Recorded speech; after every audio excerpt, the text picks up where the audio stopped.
Now then, people, good afternoon and welcome back to the Just Joe Football Show. A very happy, content, top two Just Joe Football Show. Leeds United now have a 3-point gap over third place Burnley. And if December goes how I think it could go, then we might not drop out of the top two yet. Genuinely. Wild take for some, but I'm confident in this side. Of course, we've got to go away to Preston. I'm sure we'll do all right. It's about time we got that away hoodoo off our back. But we're not here to talk about Preston. That's later in the week. Of course, we're here to talk about Leeds United's fantastic home record. Leeds United's fantastic record under Daniel Farke when scoring first. 34 games when scoring first. We have won 31 and drawn only 3 and lost none. Leeds also now have 17 home league wins at Ellen Road in 2024. It's our highest tally in a single calendar year since 2009. You know, Leeds United are imperious, folks. We've won 8 consecutive home matches for the first time since an 11-game run between January and May of 2009. Scintillating stuff. And what makes it all the more sweeter is that we did it against, arguably, the only team in the division that can swing with Leeds United in terms of creating chances.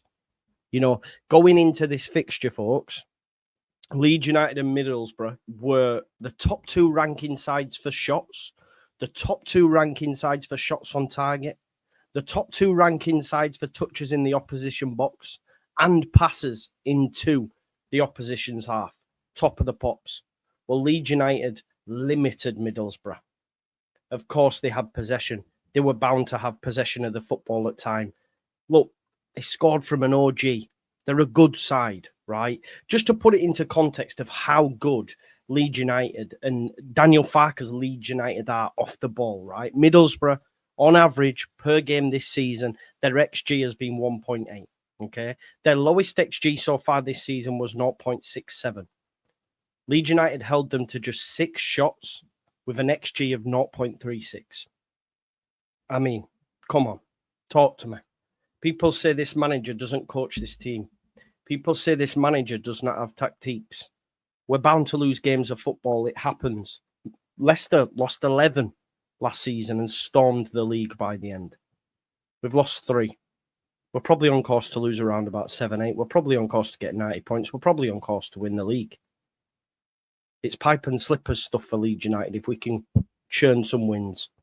Because the rest of the division isn't great. Sheffield United will be there or thereabouts with us. I do believe that, having seen now 20 games, 19 games, whatever it is. But the rest, nah. Burnley, they drew at Derby, against Derby at home. The same Derby that we watched at the weekend. That were woeful. This is the difference. There's levels to this game. And Leeds United, when needed tonight, up the levels. We were by far the better side in the first half, bar a 10-minute spell.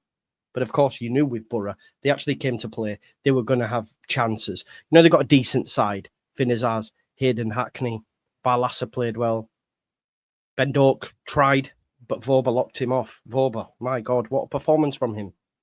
Some takes that he wasn't great. I don't know what you watch him. I know he gets the OG, but, you know, Leeds United dominated in that first half. We should have had more goals. The mad thing is, we're still not efficient enough, but we've still scored the most in the league. It's mad. It's mad. Imagine if we were more clinical. My days. The league had already been won. It's mad. So many chances. Joseph, I thought, did okay. I do. And do you know what? Let the praise be as loud as the criticism, because people talk about the manager making decisions. He got his lineup bob on. Exceptional. Joseph did all the running. I do think he's missing that match sharpness because he was a little bit late to a few chances. But then again, is Joseph quite there yet? Because ultimately, he hasn't played too many different minutes to what Pirro has. But Pirro is a deadly finisher. Pirro came on late on and gets an assist. You know, the person that's probably going to go under the radar that deserves more praise is Sam Byram for both goals. The first one that we get, which is bundled in there, keeper's shocking. We think ours is bad. My God, I thought Melier tonight, when called upon, was great. was great. 1-on-1. Never questioning 1-on-1. And 2 tonight, 1-on-1. Made some great key saves. Never questioning 1-on-1. Best part of his game.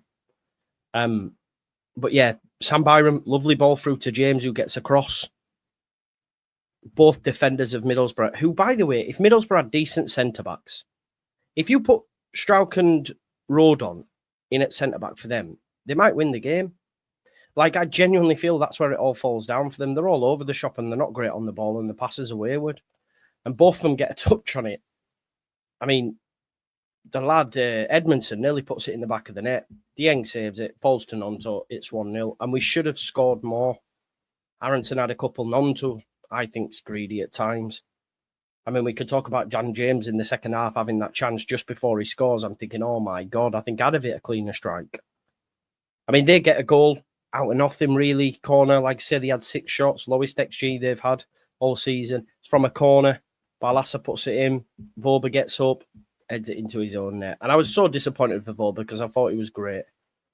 But then we score, and I swear to God, James had just missed the chance just before. And then he gets another bite of the cherry. And it all stems from Sam Byram with an absolutely crunching, pressing tackle in the centre of the park. This is a guy that a few weeks ago people told me were done. What an astute bit of business by Daniel Farker in bringing this lad back to the football club. Because whenever he's called upon, he is dependable.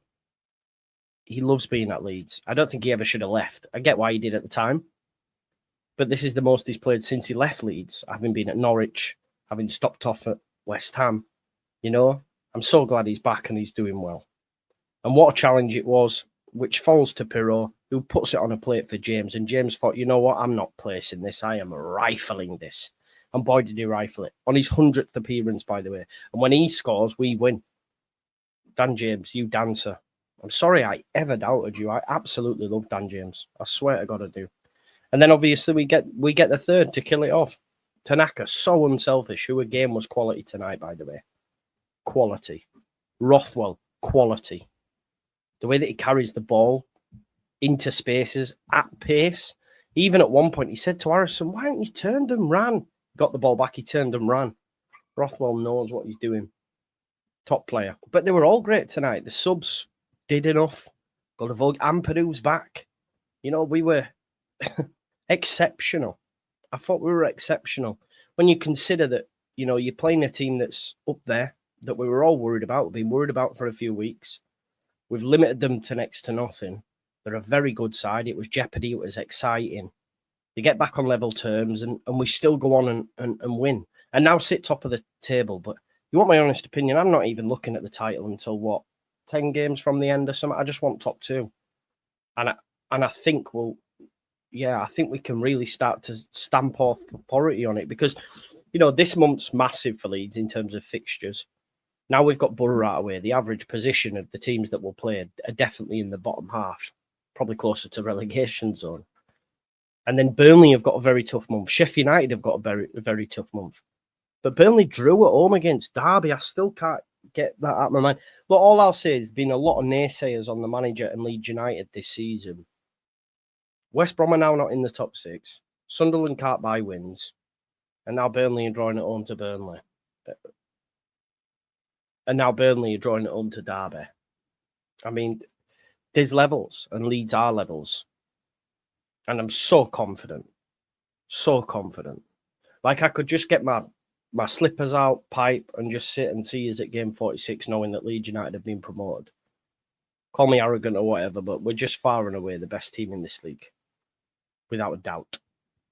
Without a doubt. And we will lose games.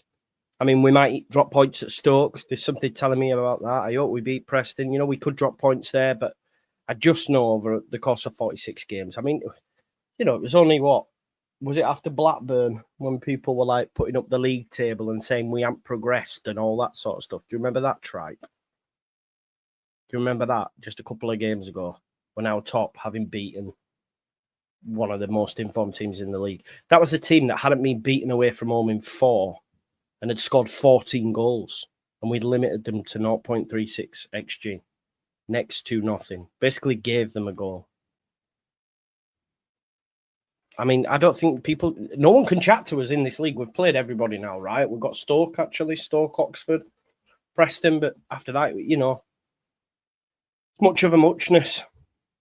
I still stand by that 10-point gap. Remember, I done say that 10-point gap by the end of the season. But I'm not asked for it, by the way. Not bothered. Sheffield United could handle the league, but I just think over the course of the season, we're far too good. Teams don't do that to Middlesbrough. We did. Middlesbrough, very good side. Michael Carrick is a very good coach. I think he's destined for the Premier League. But we betted them tonight. I don't think it's a pen anyway. I know some Middlesbrough fans might be a bit salty, but not for me.